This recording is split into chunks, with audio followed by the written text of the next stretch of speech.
The Expert Series is brought to you by Draw It Paint, the dry erase paint company that specializes in the highest quality of whiteboard walls available worldwide. Draw It Paint is constantly undergoing tests and procedures to ensure industry-leading, top-quality products with 3 selections to choose from. Recruit, Unique, and Limitless are guaranteed to suit all your dry erase paint needs.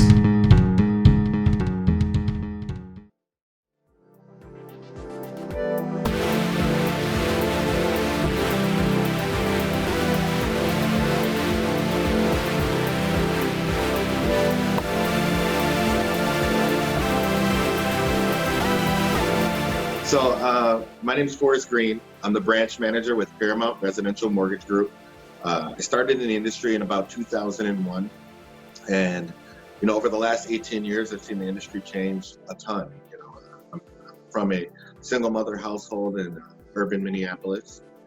My passion is really for helping people within the community elevate to a place where they too can become homeowners and share. I know it sounds cliche, but I want to say share in the American dream, to become homeowners and create wealth for themselves. I believe that homeownership can create layers of legacy wealth throughout generations. And so to me, that's the people that I generally go after. I guess what you'd call my niche is the underserved population and communities. We do work with everybody. Again, I've been in this business for 18 years, so I've seen every single loan type or program that there is. And so a lot of people actually in other companies still to this day will reach out to me and ask me for, just different ways I'm able to get deals done. I tend to save a lot of business. So that's kind of my story.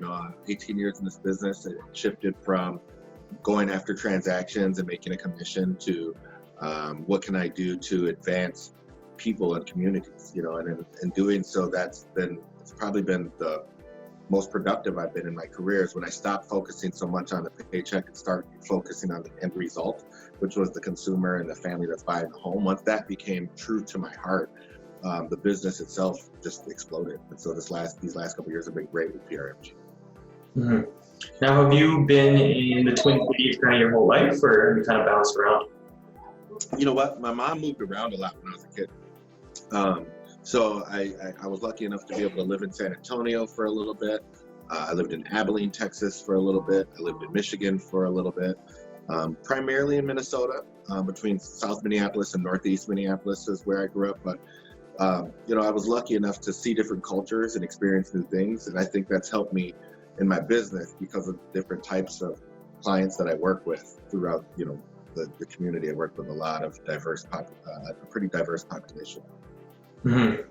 Now, you talked a little bit about the American dream and creating kind of generational wealth. Is that the American dream to you, just gaining that, comfort and that successful living? Well, no, I think that once you own a home, you plant roots in a neighborhood and you become really part of that community. I mean, there's stats that shows that civic participation goes up. So kids are voting. The health factors are better. I mean, your educational scores go up because when you have people living within community together and they're not so transient, you start to build things outside of wealth that you can't ever find when you're renting. Hey, my lease is up at 6 months and this landlord sold the building. So now my kid's getting uprooted from this school and having to go to St. Paul. And that's actually what happened to me.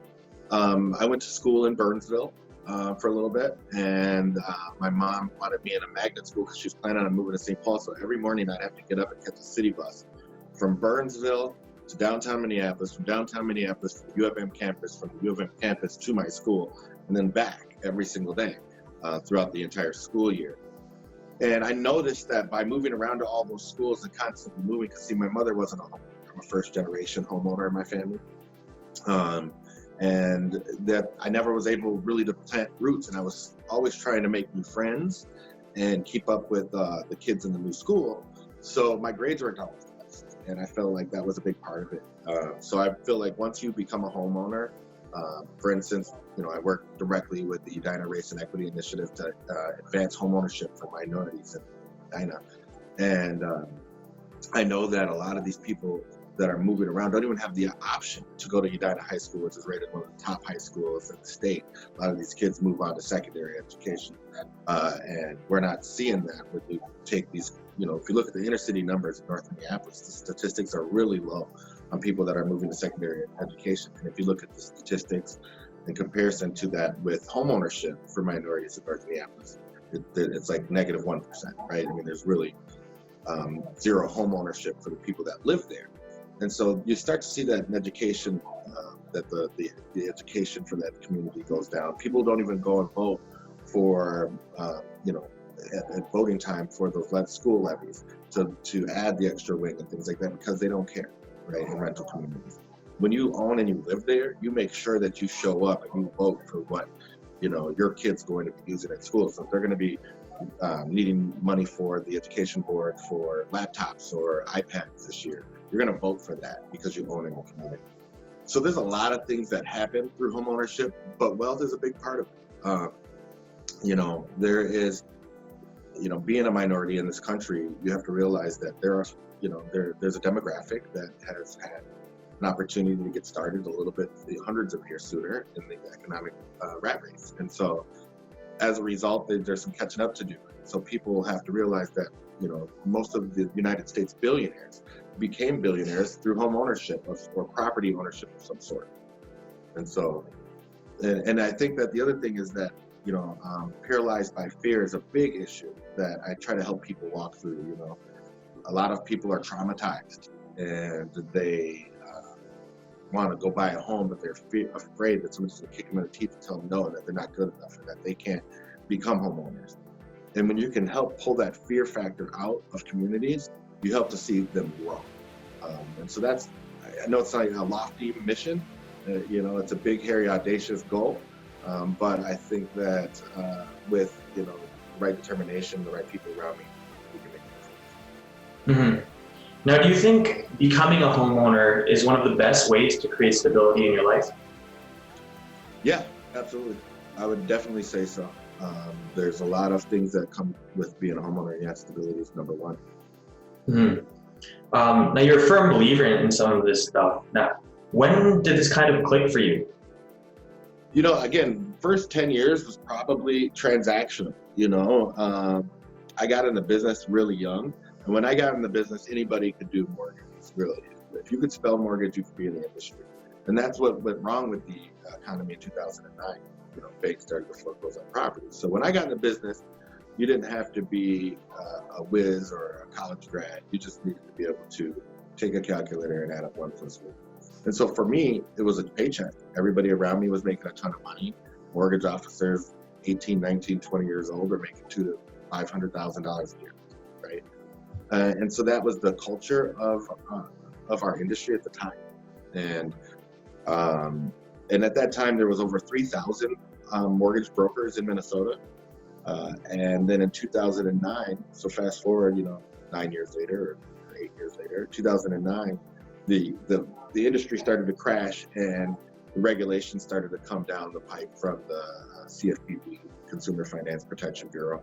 And they regulated a lot of people out of the industry. And we've seen it go from about 3,000 different competitor shops in Minnesota to less than 300 in 2009. And then I think at this time, I would say it's safe to say there's probably 30 brands or names doing business as mortgage brokers or lenders in the state of Minnesota. So I think that a lot of the people that didn't have the moral character to be in the business were kind of weeded out, and we've seen the damage that it did to our communities, and some of us decided to take a stance on that. Another part to this is that I was surrounded by some great mentors who really were faith leaders, I'll just call it what it is, and they explained to me the benefits of advancing my marketplace and kingdom work together. And so, not to go too far down that path, but just to explain that there was an awakening in myself that said, this isn't about a dollar, it's about people first.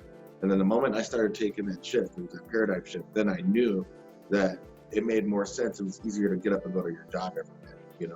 After 10 years of doing the same thing and chasing the dollar, it'll just become mundane. You have a passion behind what you do, you wake up happy, ready to go in there.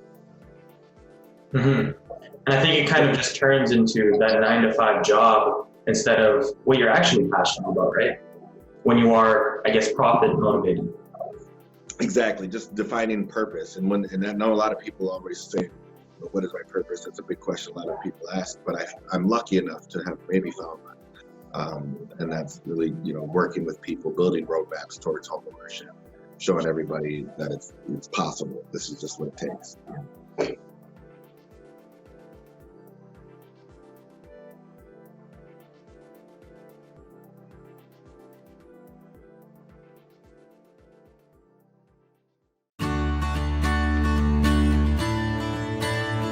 My name is Ryan. This is the time of year that we are all thinking of how we can give back and support those less fortunate than ourselves. You may give to a food shelf, buy a toy for kids that may not have too many, or volunteer your time to make someone's day awesome. Tickets for Kids Charities provides tens of thousands of inspiring moments to kids all year long. By providing a ticket to a ball game, theater, or museum, they're bringing families together to strive for a better tomorrow. At PRMG, we support their mission to ensure every child has the opportunity to feel included and valued in our community's cultural centers. That is why we have developed Purchase with a Purpose. This program provides a creative option for you to give back to a charity when you purchase your next home. PRMG will significantly reduce your closing costs and provide a donation of up to $1,000 for Tickets for Kids charities in your honor. If you're buying a home this season and want your charitable giving to go further, we invite you to partner with us. Learn how you can participate at prmg.net/ticketsforkids or by visiting ticketsforkids.org.